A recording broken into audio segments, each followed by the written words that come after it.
은혜 받으실 하나님 말씀 마가복음 2장 3절에서 12절 봉독하겠습니다. 사람들이 한 중풍병자를 4사람에게 메워가지고 예수께로 올세 무리를 인하여 예수께 데려갈 수 없으므로 그 계신 곳에 지붕을 뜯어 구멍을 내고 중풍병자의 누운 상을 달아내리니 예수께서 저희의 믿음을 보시고 중풍병자에게 이르시되 소자야 내 죄사함을 받았느니라 하시니 어떤 서기관들이 거기 앉아서 마음에 의논하기를 이 사람이 어찌 이렇게 말하는가 참남하도다. 어찌 하나님 한 분 외에는 누가 능히 죄를 사하겠는가. 저희가 속으로 이렇게 의논하는 줄을 예수께서 곧 중심에 아시고 이르시되 어찌하여 이것을 마음에 의논하느냐. 중풍병자에게 내 죄사함을 받았느니라 하는 말과 일어나 내 상을 가지고 걸어가라 하는 말이 어느 것이 쉽겠느냐. 그러나 인자가 땅에서 죄를 사하는 권세가 있는 줄을 너희로 알게 하려 하노라 하시고 중풍병자에게 말씀하시되 내가 내게 이르노니 일어나 내 상을 가지고 집으로 가라 하시니 그가 일어나 그 상을 가지고 모든 사람 앞에서 나가거늘 저희가 다 놀라 영광을 하나님께 돌리며 가로되 우리가 이런 일을 도무지 보지 못하였다 하더라. 아멘. 임마누엘 성가대 찬양과 니시 오케스트라 연주가 있은 후 사랑하는 당회자님께서 나의 믿음과 하나님이 주신 믿음 제아의 말씀 증거해 주시겠습니다.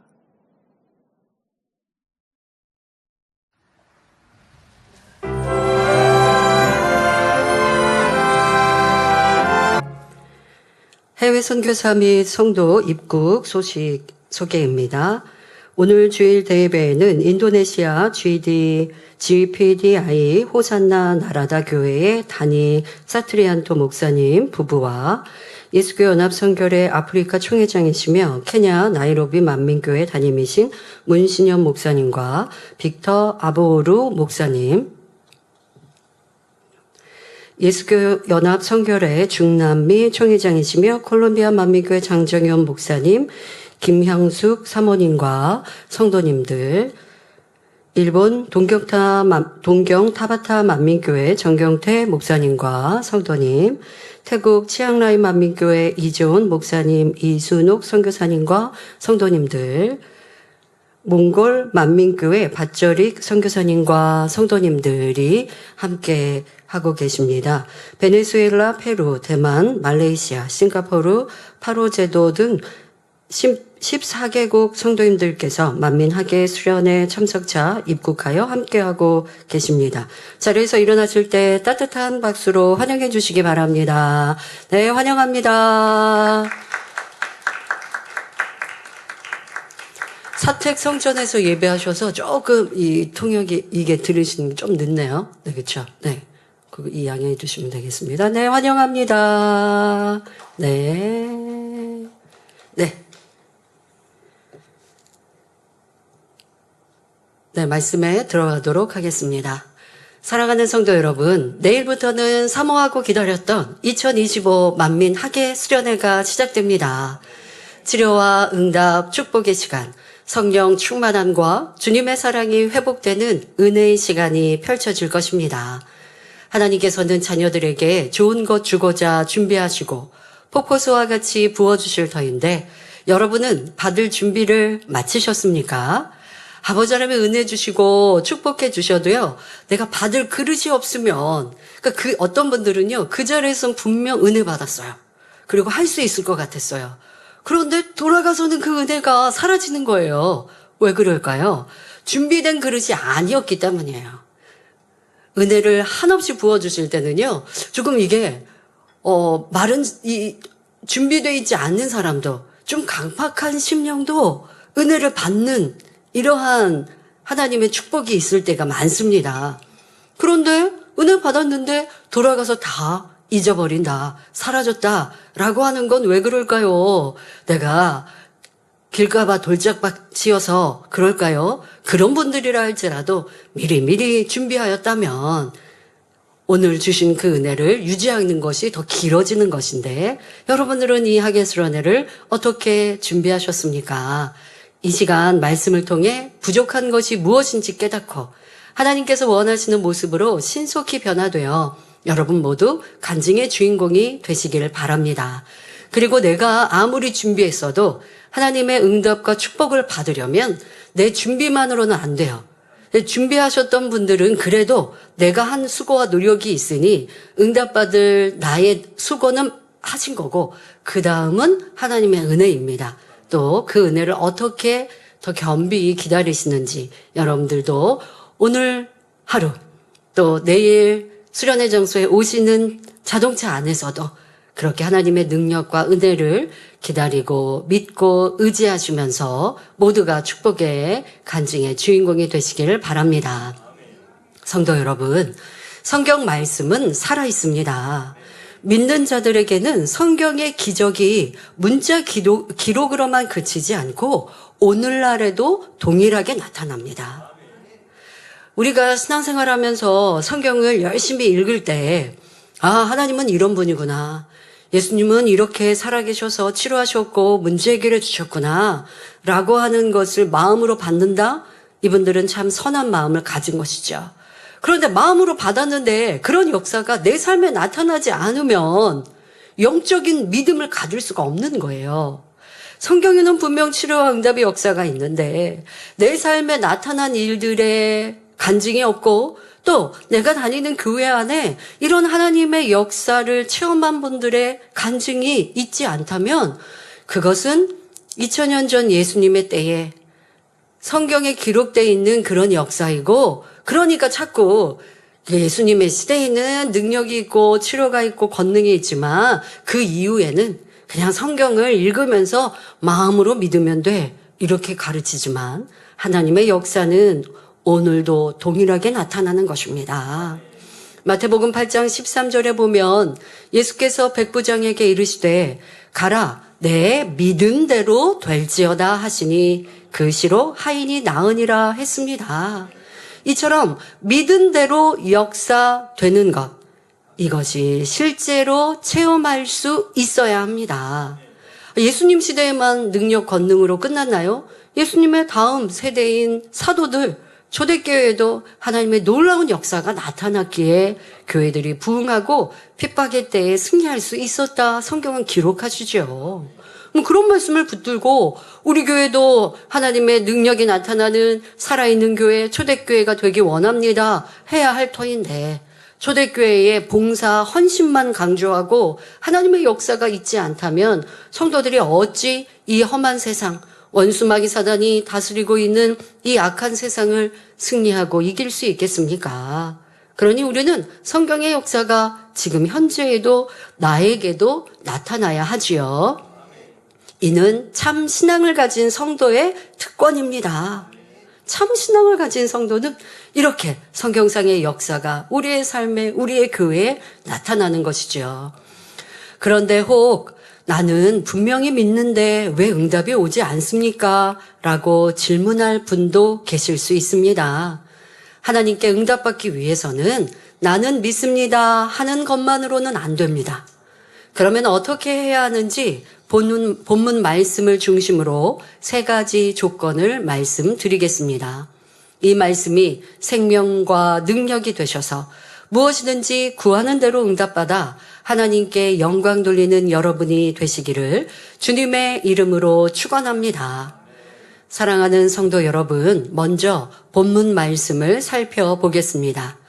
예수님께서 가버나움에 계실 때 예수님에 대한 소문을 들은 사람들이 무수히 몰려들었지요. 그때 한 중풍병자도 네 명의 친구의 도움으로 들것에 실려왔습니다. 그는 예수님께서 어떤 병이든 다 고쳐주신다는 소문을 들었고 믿었습니다. 자기도 예수님께 나아가면 치료받을 수 있다는 소망이 생겼지요. 그러나 사람들이 너무 많아 예수님께서 계신 집 안으로 도저히 들어갈 수가 없었습니다. 예수님을 만나야 되는데 예수님을 만나기 위해 환자인 중풍병자, 이 환자인 친구는 들것에 누워있고 함께 또 선한 친구들이 그 환자 친구를 들것에 메어서 4명의 친구가 모서리를 다 들고 지금 이 환자를 데리고 왔는데, 예수님이 지금 계신 그 집에 왔는데 사람들이 너무 많이 몰려 있어서 예수님 앞으로 들어갈 수가 없는 겁니다. 아무리 예수님 계신 곳에 가도 예수님을 만나야 문제 해결을 받죠.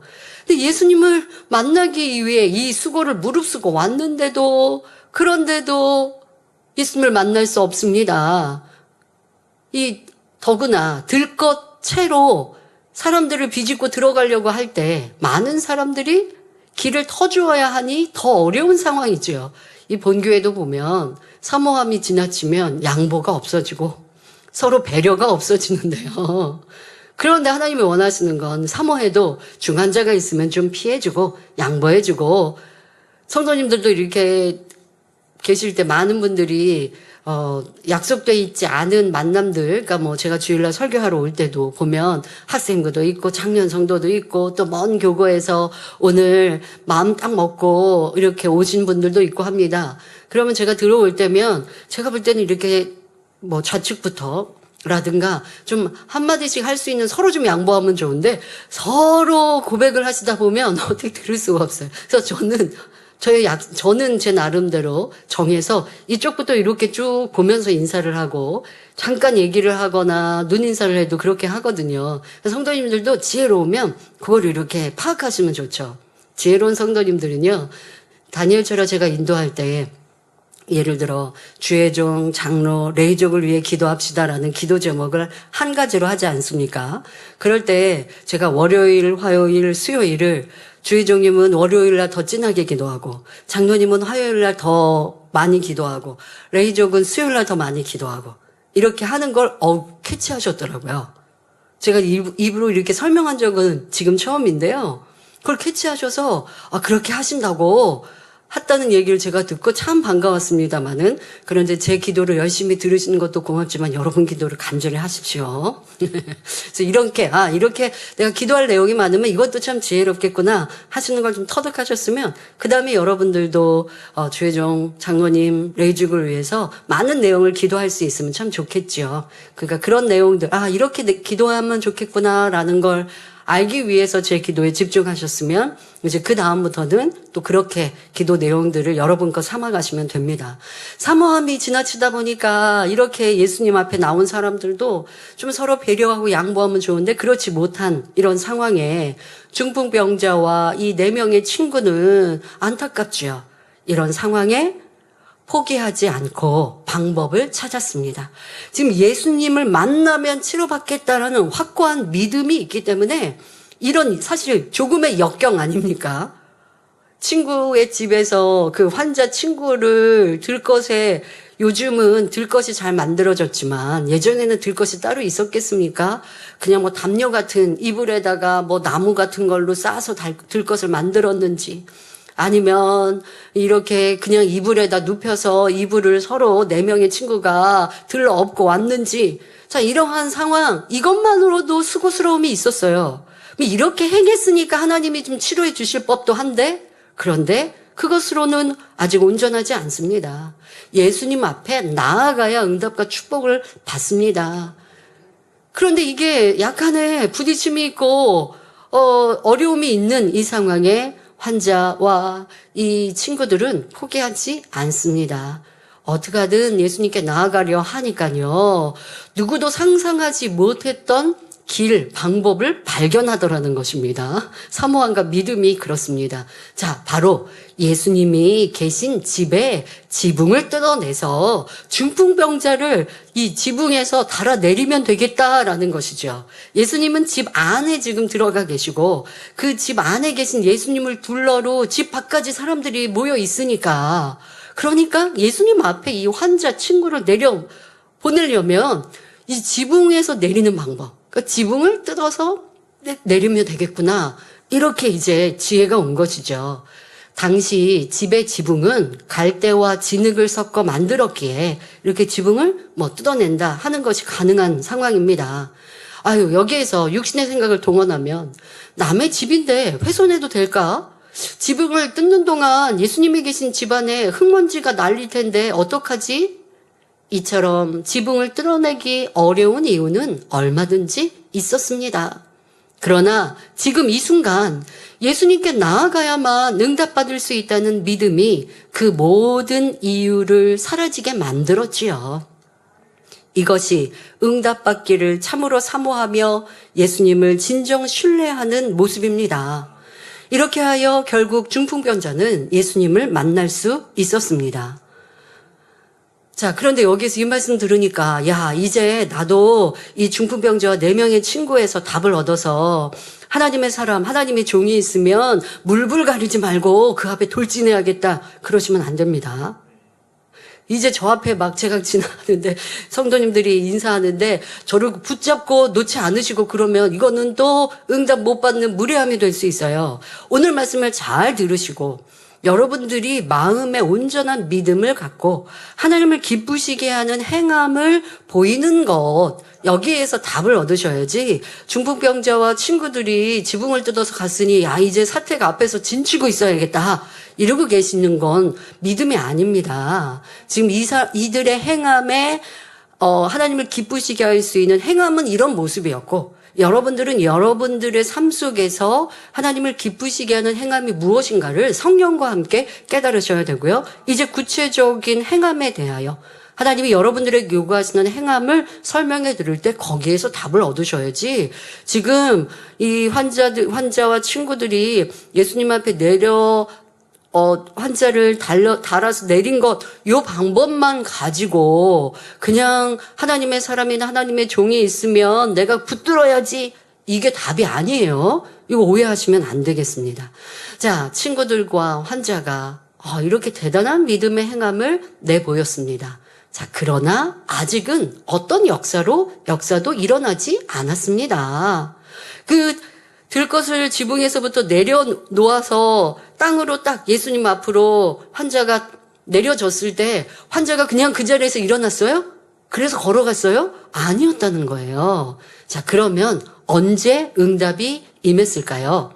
바로 본문 5절에 예수께서 저희의 믿음을 보시고 중풍병자에게 이르시되 소자야 내 죄사함을 받았느니라 하신 후 11절에 내가 내게 이르노니 일어나 내 상을 가지고 집으로 가라고 말씀하셨을 때, 그러니까 우리 예수님의 입으로 말씀을 하셨을 때 그 권능이 그대로 임하여서 중풍병이 치료되었다는 사실입니다.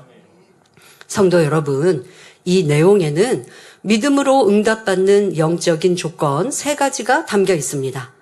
첫째, 사람 편에서 믿음을 내보임으로 믿음의 받침대를 세워 놓아야 합니다. 자, 여기서 사람 편에서의 믿음이란 먼저 일반적인 믿음, 지식적인 믿음으로부터 시작합니다. 자, 하나님께서 말씀으로 일반적인 믿음이라고 하는 건 하나님께서 말씀으로 천지와 만물을 지으셨음을 믿는 것. 또 성경 66권이 하나님 말씀임을 믿는 것. 하나님의 아들 예수님께서 동정녀 마리아의 몸에 성령으로 잉태되어 태어나셨음을 믿는 것. 또한 주 예수님께서 우리의 죄를 위해 십자가에 못 박혀 돌아가셨다가 3일 만에 부활하시고 승천하셨음을 믿는 것. 그 후 성령이 우리 가운데 오셔서 우리와 함께 하심을 믿는 것. 이러한 것들이 사람 편에서 갖는 일반적인 믿음입니다. 일반적인 믿음. 그러니까 쉽게 말하면 최소한의 믿음. 이러한 것들을 의심하지 않고 믿는 믿음, 이 정도는 가지고 있어야 돼요. 그렇다고 해서 믿음의 받침대가 다 세워진 거 아닙니다. 이러한 믿음의 기초를 가지고 그리고 또 받침대를 세워야 하는 것이 있습니다. 자, 이러한 일반적인 믿음은 설교를 듣거나 성경을 읽어서 가질 수 있는 지식적인 믿음입니다. 그런데 사실 성경을 읽고 말씀을 듣는다고 이것이 머리로라도 믿어지는 것 또한도 그렇지 않은 신앙인들도 많아요. 왜냐하면 들었을 때는 믿었는데 집에 가서 생각해봐도 하나님이 부모도 없이 스스로 계셨어? 하나님이 말씀으로 명하시니까 지구가 만들어지고 해와 달이 만들어지고 하셨어? 이게 들을 때는 교회에서 예배할 때는 믿어지는 것 같았는데, 그런데 이 또한도 이거는 아주 기본적이고 기초적인 믿음인데 이 또한도 의심되는 사람들이 참 많습니다. 그러나 이제되는 신앙생활 하시는 여러분들은 권능을 하도 많이 보니까 하나님이 살아계신 많은 역사를 보기 때문에 그래도 마음 문을 조금이라도 열고 내 생각의 문을 조금이라도 열면 이렇게 들으면서 그래 그렇지 라고 이 지식적인 믿음 갖기가 참 쉽지요. 근데 그것만으로 다 치료받는 것은 아닙니다. 이 믿음도 없다면, 그런데 이러한 믿음도 없다면 교회에 나올 수가 없고 하나님을 믿을 수 없기 때문에 이런 지식적인 믿음은 아주 기본적이고 기초적인 믿음이고 이러한 믿음은 그래도 가지고 있어야 합니다. 그런데 이 일반적인 믿음 자체가 응답을 가져온다는 것은 아닙니다. 기본이고 기초적인 이 일반적인 믿음에 또 여기에 스스로의 행함을 내보일 때 하나님께서 내려주시는 영적인 믿음을 받을 수 있는 받침대가 준비되는 것입니다. 그러니까 이제 뒤에 설명을 하겠습니다마는 응답을 받으려면 내가 믿습니다라는 것으로 응답 못 받습니다. 내가 믿습니다라는 것이 하나님께 인정받아서 하나님이 영적인 믿음을 주셔야 응답을 받을 수가 있습니다. 치료를 받고 축복을 받을 수 있습니다. 그런데 하나님께서 너가 나를 믿고 내 말을 믿는구나 라고 인정하시려면 우리는 믿음의 받침대를 세워야 돼요. 이것을 서론에 말씀드린 대로 축복받을 그릇이라는 거죠. 내가 축복받을 그릇을 만들면, 다시 말해 믿음의 받침대를 여러분들이 세우면 하나님이 그 위에 영적인 믿음을 부어주시고 그러면 응답과 치료와 축복은 그냥 척척 받는 거거든요. 그러기 위해서 우리는 먼저 해야 될 것이 내가 의심하지 않는 일반적인 믿음 정도는 가지고 있어야 되고 거기에다가 하나님께서 기뻐하실 만한 행함 또한 있어야 돼요. 여기서 기뻐하신다고 하는 건 믿음의 5단계에 기뻐하시는 믿음을 얘기하는 게 아니라 각자의 믿음 안에서 하나님이 요구하시는 어느 정도의 믿음의 행함이라는 게 있어요. 응답을 받으려면 믿음의 4단계, 5단계만 믿음을 응답받나? 아닙니다. 믿음의 1단계에서도, 믿음의 2단계에서도, 적은 믿음 안에서도 하나님께서 그 사람에게 원하시는 최소한의 행함이 있어요. 그 행함을 내보이면 하나님은 기뻐하셔서 그에게 응답받을 영적인 믿음을 주시는 거예요. 자, 본문에 중풍병자나 그의 네 친구도 예수님의 소문을 통해 일반적인 믿음을 갖고 있었던 것입니다. 예수님은 참 위대하신 분이야. 환자 본인은 예수님이 우리 마을에 오시면 나도 예수님께 나아가면 치료받을 수 있을 텐데 하고 기다렸던 거. 이거는 스스로가 의심하지 않고 예수님의 권능과 하나님의 역사를 믿는 믿음, 일반적인 믿음을 갖고 있었던 거예요. 자, 그런데 여기서 멈췄다면 치료 못 받죠. 그런데 멈추지 않고 행함으로 예수님께 나아왔고 지붕을 뜯어내면서까지 예수님 앞으로 나아가는 적극적인 행함을 내보였습니다. 이들은 행함으로 그 믿음, 일반적인 지식적인 믿음을 온전케 한 것입니다. 바로 자신들 편에서 최선을 다해 믿음의 받침대를 든든히 세운 것이죠.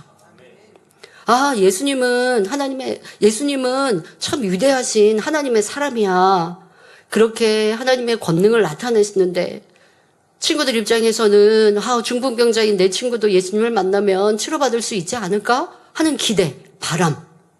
그런 마음을 가지고 있는 건 일반적인 믿음. 의심하지 않고 가지고 있는 이 믿음에 예수님이 우리 마을에 오셨어요.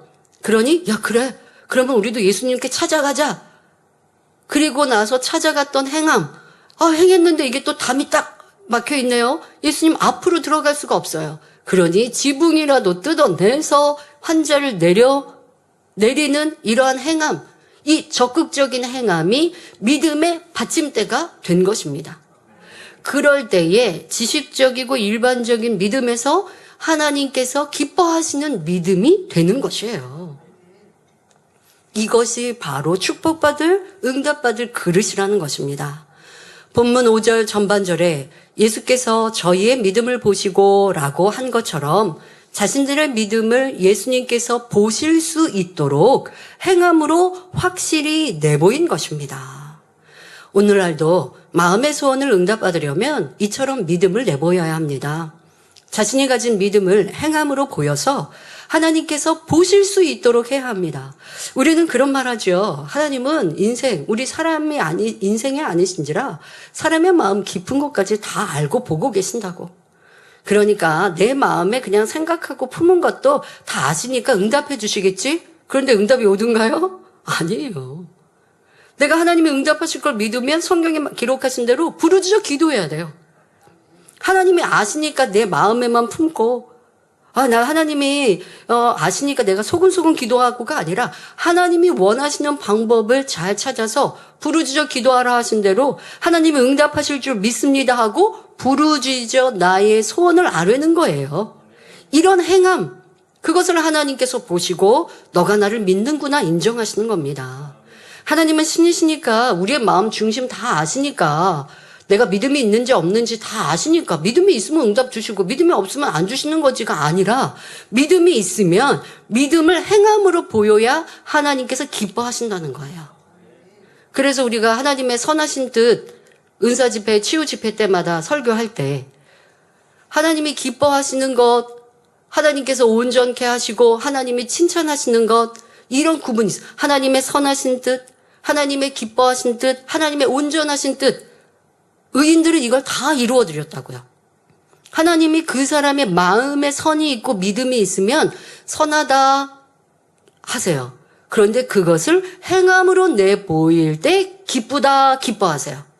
그리고 그것이 변함이 없을 때 온전하다 칭찬받아서 하늘의 큰 자가 되고 사람으로 이룰 수 없는 크고 놀랍고 기이한 역사를 나타냈던 거죠.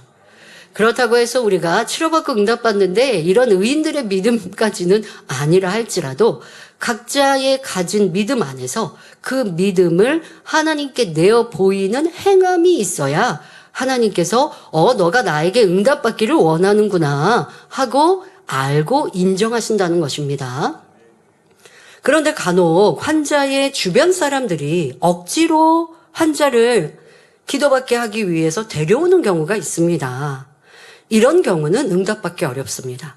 지금 중풍병자가 예수님께 나와서 응답받았다고 하니까 환자를 데리고 모시고 오는 우리 성도님들이나 일꾼들이 있는데요. 자기의 믿음이 아니라는 환자의 믿음이 없기 때문이라는 거죠. 지금 이러한 응답받지 못하는 이유는 응답받기 위한 최소한의 믿음의 받침대는 환자 본인이 준비해야 합니다.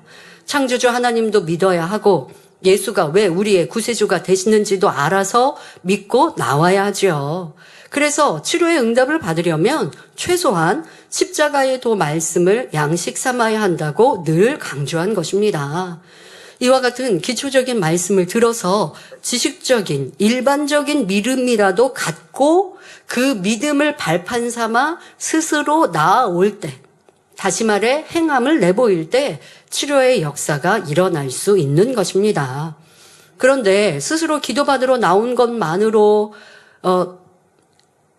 그냥 이렇게 기도받으러 나온 이 행함만으로 믿음의 받침대를 세웠다고 오해하는 경우도 있습니다. 아까 지금 말씀드린 것처럼 나는 십자가에도 들었고요. 그리고 지금 하나님의 사람 앞에, 하나님의 종 앞에 기도받으러 왔으니까 이 중풍병자가 치료받은 것처럼 믿음의 받침대도 세우고 내 믿음이 하나님 앞에 상달되지 않을까요? 하시는 분도 있는데요.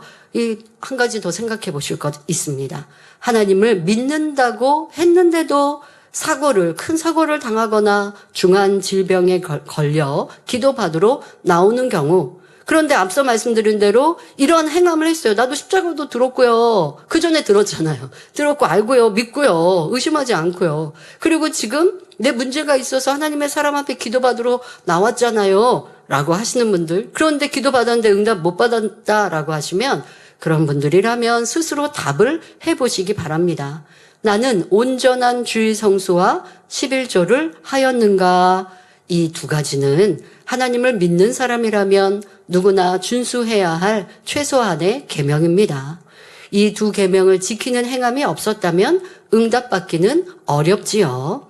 또한 신앙생활을 내가 잘 하다가 어떤 죽음에 관한 중한 병이 왔습니다. 그럴 때 그러면 내가 기도받으면 낫겠다라고 생각하며 나오시기도 하지만 이런 경우는 그 행함이 하나님을 기쁘시게 하는 더 큰 행함이 필요합니다.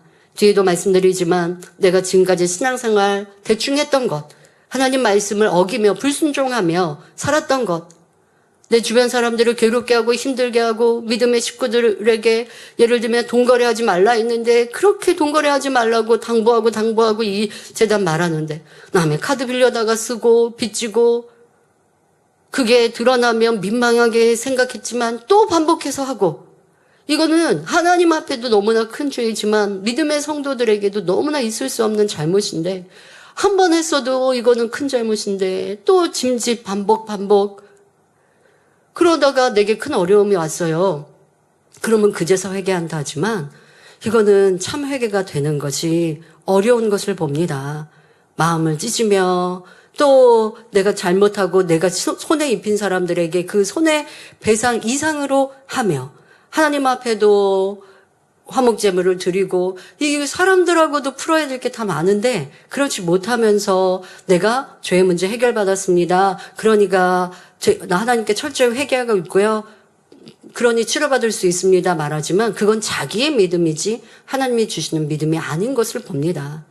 행함이 때로는 그 사건마다 또 그 사람의 믿음의 분량마다 하나님이 기대하시고 바라시는 기뻐하시는 행함이 또 각자에게 있습니다. 지금 중풍병자는 이 행함이 그가 하나님을 기쁘시게 하였고 믿음의 받침대를 만들 수 있었고 여러분들 각자에게 하나님께서 내게 무엇을 원하시는 믿음의 받침대 행함인가라는 것을 알고 성령의 주관을 받아서 준비하는 것이 가장 좋지요. 그럼 나 이제 늦었는데 어떡하지? 후회하지 마시고 여러분들이 내일 치유집회에 참석하여 축복의 기도, 권능의 기도를 받았다면 그것을 붙들고 하나님이 기쁘시게 하는 행함을 해 보이세요. 그런 사람의 중심, 정말 이행할 중심이라면 하나님은 그 자리에서 치료해 주시고 또 준비되는 것을 행함을 보시겠다 하시면 그 권능이 그 빛이 임하여 있지만 행할 때에 하나님이 나중에 시간을 흐르면서 더 온전케 하실 수도 있는 것이고 그러나 준비된 분들은 내일 당장 준비하는 과정에서도 치료받고 응답받게 해 주시는데요. 지금 믿음의 이 행함, 믿음의 받침대라는 것이 여러분들이 하나님의 사람 앞에 나온 이것만으로 오해하시면 안 된다는 것입니다. 각자의 믿음과 내 신앙 안에서, 직분 안에서 하나님이 내게 원하시는 행함이 무엇인가를 깨우칠 수 있어야 합니다. 야고보서 2장 26절의 말씀처럼 행함이 없는 죽은 믿음으로는 하나님의 응답과 치료와 축복을 받을 수 없습니다. 여러분이 소원을 응답받으려면 여러분의 믿음을 행함으로 나타내 보임으로 믿음의 받침대를 든든히 세워 놓아야 한다는 것, 이걸 꼭 명심하시길 바랍니다. 간절히 기도해야 함은 물론이요, 금식이 주관되면 금식하며 때론 작정 기도를 해야 할 수도 있습니다. 각자 믿음의 분량대로 전도, 봉사, 섬김, 구제 등 성령께서 주관하시는 대로 선행을 해야 하지요. 이렇게 행함으로 믿음을 나타내 보일 때 바로 사람 편에서 믿음의 받침대를 놓을 때에 위로부터 영적인 믿음이 임할 수 있습니다. 사랑하는 성도 여러분, 믿음으로 응답받기 위해서는 둘째, 죄의 담이 없어야 합니다. 본문 5절에 예수께서 저희의 믿음을 보시고 중풍병자에게 이르시되 소자야 내 죄사함을 받았느니라 말씀하셨습니다. 예수님께서는 영계의 법칙을 잘 아시기에 응답을 주시기 전에 먼저 죄사함을 주셨습니다. 사람 편에서 믿음의 받침대를 준비해도 하나님과의 사이에 죄의 담이 있으면 안 되지요. 이사야 59장 1절 2절에 여호와의 손이 짧아 구원치 못하심도 아니요 귀가 둔하여 듣지 못하심도 아니라 오직 너희 죄악이 너희와 너희 하나님 사이를 내었고 너희 죄가 그 얼굴을 가리워서 너희를 듣지 않으시게 함이니 라고 말씀했기 때문입니다. 또한 여러분이 믿음의 받침대를 세우려 해도 죄의 담이 있으면 받침대가 흔들립니다. 이것이 무슨 뜻일까요? 사단은 죄의 담이 있는 사람에게 의심의 생각, 육신의 생각이 떠오르게 할 수 있습니다. 그러면 믿음의 받침대가 흔들리지요. 내가 치료받고 응답받기 위해 작정하여 기도하는데, 그런데 기도하고 있는 시간, 이 기도 작정이 끝나는 날이 점점 가까우는데도 응답의 기미가 안 보여요? 어떤 분들은 작정하여 기도했더니 통증이 사라지고 이미 기도하는 중에도 치료받았다고 하는데 나는 더 아픈 것 같아. 자, 이럴 때 지금 죄의 담이 헐린 사람은 하나님 앞에 담대한 거예요. 더 아픈 것 같아가 아니라 나 치료받나? 어떤 분들은 치료받을 때 불이 임해서 뜨겁게도 느껴지고, 아니면 하나님께서 믿음을 테스트하시냐고 또 치료받았다가 아파서 그거 감사로 이겼더니 온전히 치료받았다는 간증도 있는데, 나 이거 치료받으려고 하나 보다, 이렇게 도리어 믿음의 생각을 갖는 분도 있는가 하면 왜 나 더 아프지? 나 기도했는데 왜 이러지? 하고 의심의 생각이 들어요. 왜? 죄의 담이 헐리지 않았기 때문에. 그러니까 여러분들이 첫 번째 믿음의 받침대를 세우는 데 있어서도 이 두 번째하고 같이 겸하여 해야 돼요. 하나님을 기쁘시게 하는 행함, 그것이 나에게 무엇인가라고 하는 것을 성령과 함께 주관을 받을 때에도 분명히 어떤 누구든 간에 기도를 많이 주관하신다고요. 더 많이 기도해야겠다. 더 간절히 기도해야겠다. 또 응답과 치료 축복받으려면 내가 이 두 번째 죄의 담을 헐기 위해 화평치 못한 사람이 있으면 손 내밀고 화평함을 이루고, 이러한 것들 주관해 주신단 말이에요. 그 행함을 할 수 있도록 주관하시는데, 그런데 내가 그런 것들은 무시해버리고 그냥 내 편에서 이 정도 하면 하나님이 기뻐하시겠지? 이렇게 행하고 있으니 두 번째 중요한 죄의 담이 헐리지 않는 것이죠. 여러분들의 행함 또한 죄의 담을 허는 것과 함께 연결되어 있어야 합니다. 응답에 대한 의심이, 이 죄의 담이 있을 때는 내가 행하는 것을 행해도 응답에 대한 의심이 생기게 되고 지식적인 믿음마저 잃게 하는 경우도 있습니다. 사단이요, 이 사람이 믿음을 지키고 이 행함을, 믿음의 받침대를 든든히 세우다가 치료받고 응답받고 축복받으면 안 되니까요. 사단이 그 행함을 할 때 자꾸 의심을 가져다 주는데, 죄의 담이 없다면 사단이 역사할 수 없어요. 그런데 내가 죄의 담을 헐지 않고 무언가 행함을 할 때는, 그럴 때는 이 내가 가지고 있는 그 믿음마저 잃게 하고, 그러니 응답받을 수 있는 행함을 끝에 가서 못하게 방해하고 해방한단 말이에요. 이런 사단의 역사가 나의 믿음마저 잃게 하는 이러한 이유가 죄의 담 때문이라는 것도 아셔야 합니다. 이렇게 사단이 역사를 하면요, 그때 응답받은 거 우연의 일치로 된 거 아닌가? 예전에 들었던 간증이나 자신의 체험까지도 우연의 일치로 여기게 합니다. 사단이 그렇게 믿음마저, 조금 가지고 있는 믿음마저 빼앗아 가더라는 것입니다. 죄의 담이 있으면 이처럼 사단이 부정적인 생각을 불러일으켜서 믿음의 받침대가 세워지지 못하게 합니다. 결국 응답받기 어려워지지요. 그러므로 믿음으로 응답받기 위해서는 하나님과의 사이에 죄의 담이 없어야 합니다. 그러면 혹 나는 죄를 지었으니까 하나님께서 응답 안 해주시겠다, 이렇게 생각하며 힘이 빠지는 분이 계신지요? 이 땅에 사는 사람 중 먼지나 때가 묻지 않는 사람이 어디 있습니까? 다 때가 끼고 먼지가 묻으니까 세수도 하고 목욕도 하며 옷을 빨지요. 영적으로도 마찬가지입니다. 온 영의 마음을 이루기 전까지는 죄를 짓지 않도록 항상 노력해야 하고, 죄를 지었다면 회개하면 됩니다. 요한일서 1장 7절에 저가 빛 가운데 계신 것 같이 우리도 빛 가운데 행하면 우리가 서로 사귐이 있고 그 아들 예수의 피가 우리를 모든 죄에서 깨끗하게 하실 것이요 라고 했고, 요한일서 1장 9절에 만일 우리가 우리 죄를 자백하면 저는 미쁘시고 의로우사 우리 죄를 사하시며 모든 불의에서 우리를 깨끗게 하실 것이요 라고 말씀했습니다. 이 말씀을 의지하여 죄의 담이 있다면 먼저는 자신의 죄를 하나님 앞에 진실하게 자백해야 합니다. 그리고 죄에서 돌이켜 빛 가운데 행하면 예수님의 보혈의 공로로 모든 죄를 사함받을 수 있습니다. 이렇게 죄담이 없는 상태에서 믿음의 받침대를 잘 세웠다면 사람 편에서 응답받을 준비는 마쳤습니다. 자, 그런데 무엇보다 중요한 게 이 두 번째 죄담을 허는 것이거든요. 그런데 이 죄담을 할 때 내 안에 부족하고 잘못된 것 있을 때 하나님 앞에 모든 걸 내려놓고 겸비히 자기를 인정하면서 회개해야 돼요. 그런데 이게 회개한다고 하면서 하나님 저 이거 잘못했는데 저 사람도 잘못했죠.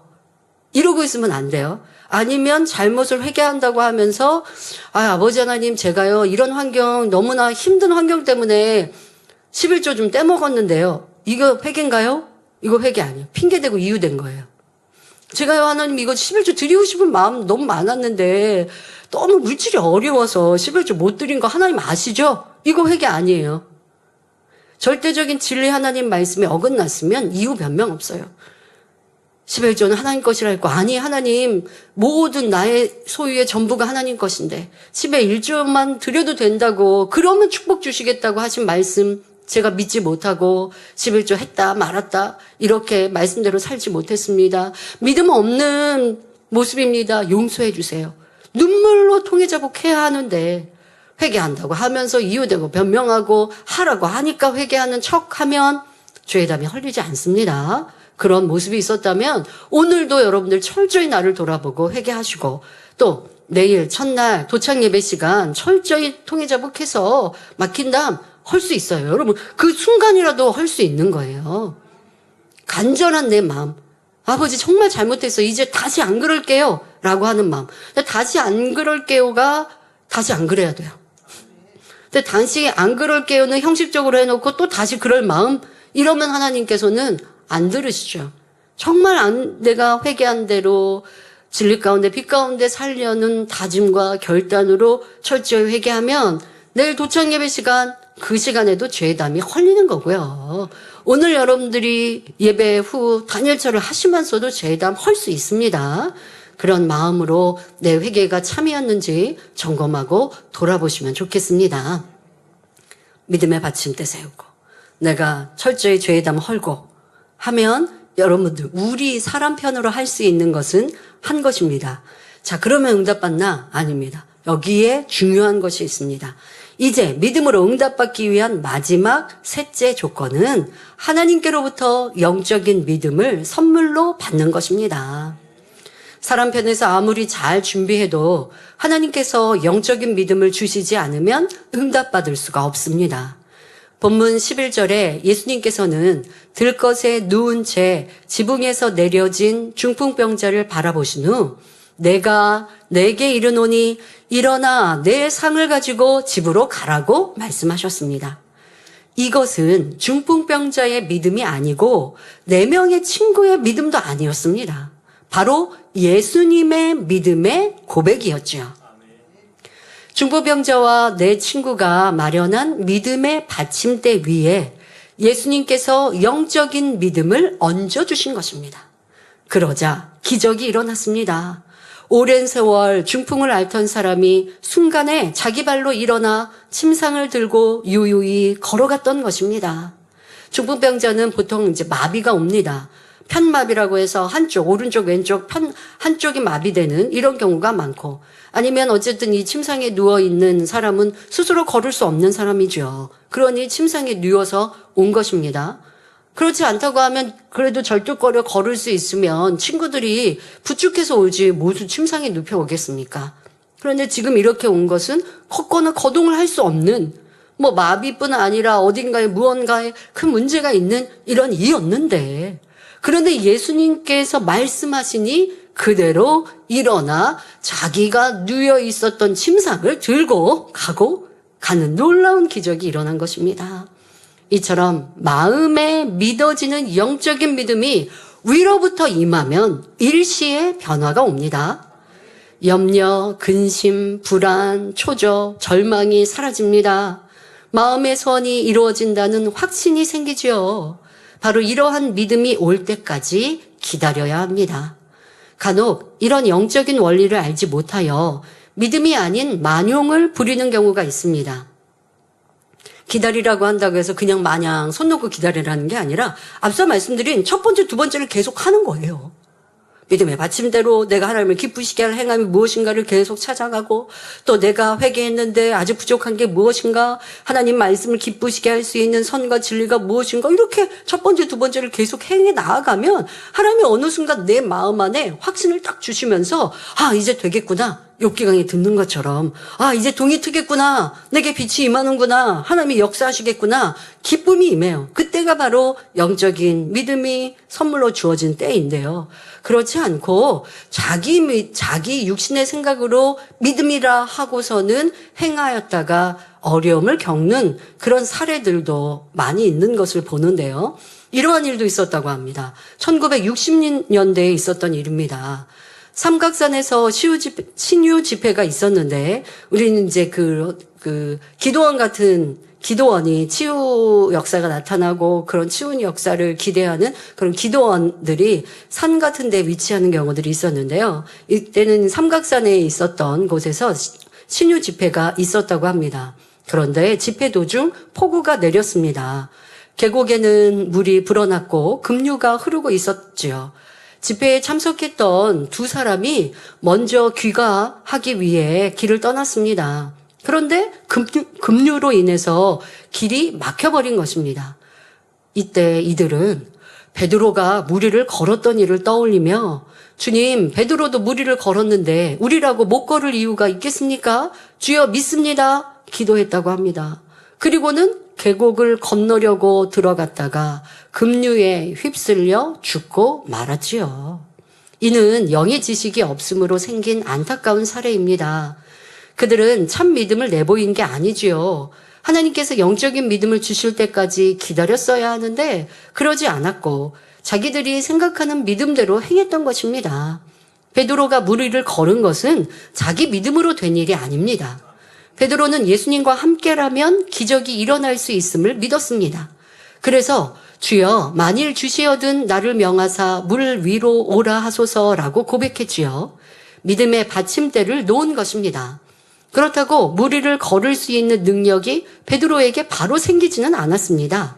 예수님께서 오라 하고 말씀하셨을 때 비로소 무리를 걸을 수 있었습니다.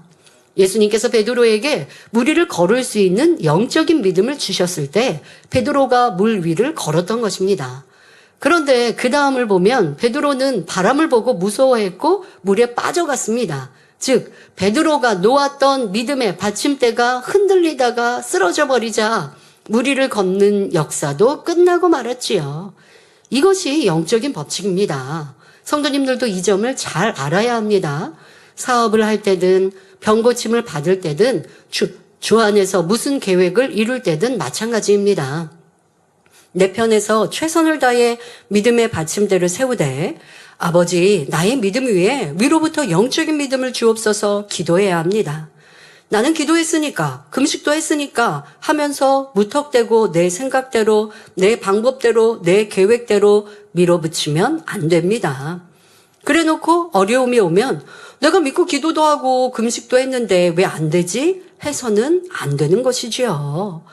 중심에서 아버지 하나님을 믿고 기도했으면 위로부터 영적인 믿음이 올 때까지 기다림도 필요합니다.